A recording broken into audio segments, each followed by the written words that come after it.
All right, let's talk about something we all deal with, waiting in line. It seems simple, right? First come, first served. But what about when that system just completely breaks down?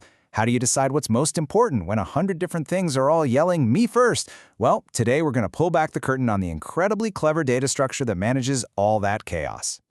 Just picture it for a second. In an emergency room, do they take the guy with a sprained ankle who's been waiting for an hour, or the person who just came in with a life-threatening injury? The answer is obvious, of course. But the how a system can make that decision over and over in a split second, that's where things get really fascinating.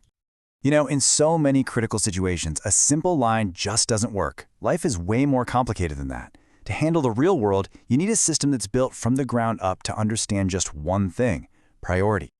And this isn't some abstract computer science problem. It is happening all around you, literally right now. The router that's bringing you this video, it's prioritizing the video packets over, say, a background email sync just so your stream doesn't buffer.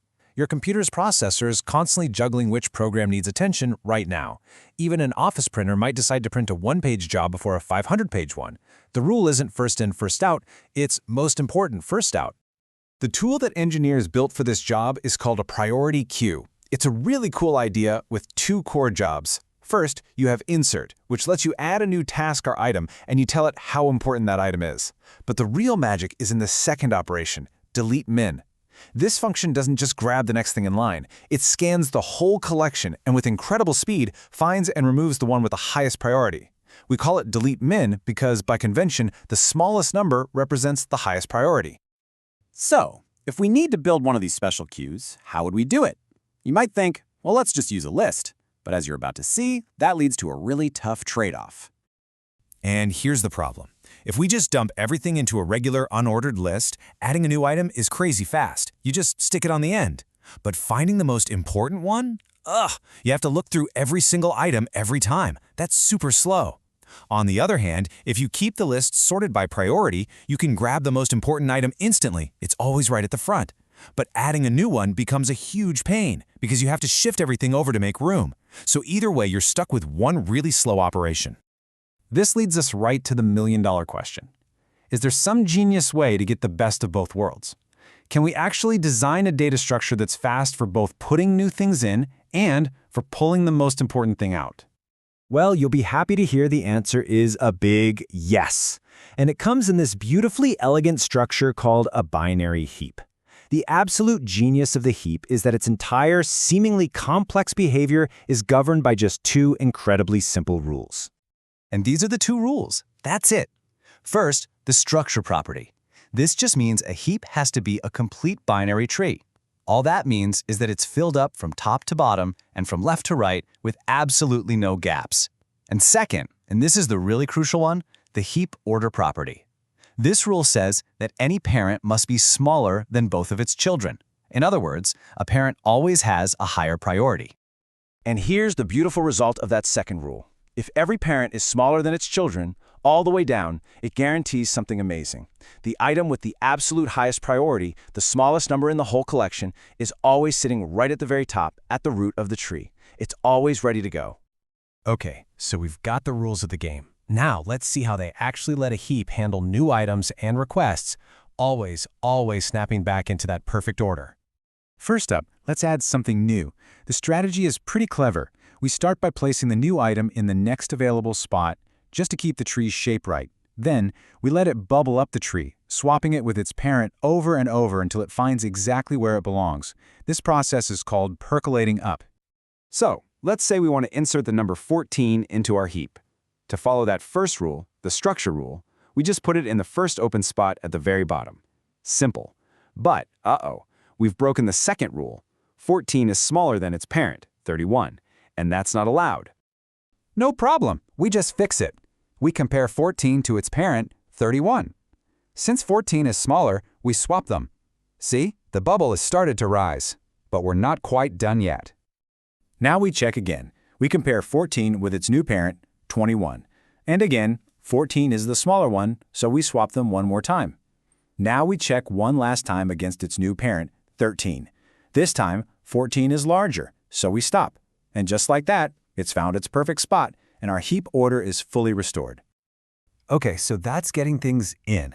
What about getting the most important thing out?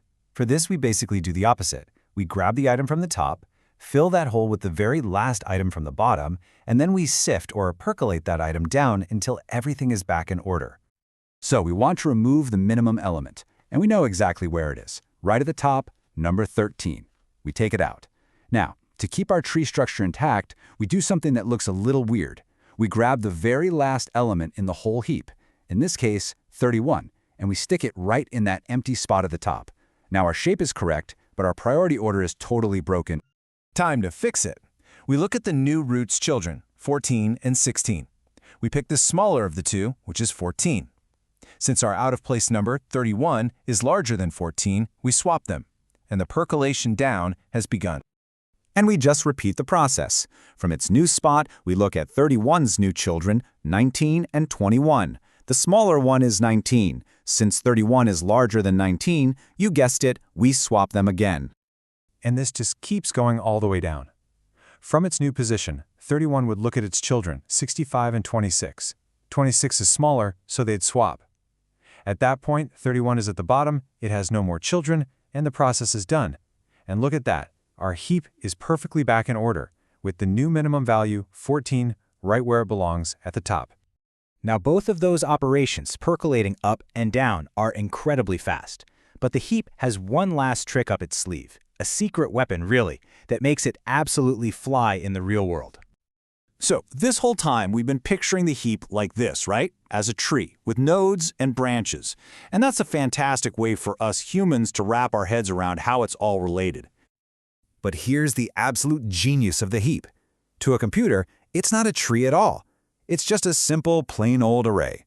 That whole tree thing is just a concept, a way of thinking about it. The physical reality is way, way simpler.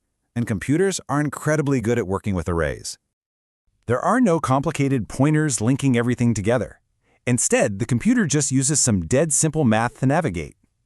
If it's looking at an item at index I in the array, it knows without even thinking that its parent is at I divided by 2. And its kids, they're at 2i and 2i plus 1. It can jump anywhere in the tree with a single tiny calculation. It's so elegant. And really, that's the big idea here. The binary heap is this perfect marriage of two completely different things: the intuitive, logical structure of a tree and the raw, efficient speed of a physical array. It truly gives us the best of both worlds. So the next time you see something happen out of the normal order, a critical alert flashing on your screen, an important update downloading first, you'll know the secret. There's probably a hidden priority queue, most likely a heap working silently in the background to figure out what truly matters most. Now that you're in on it, where else do you see them?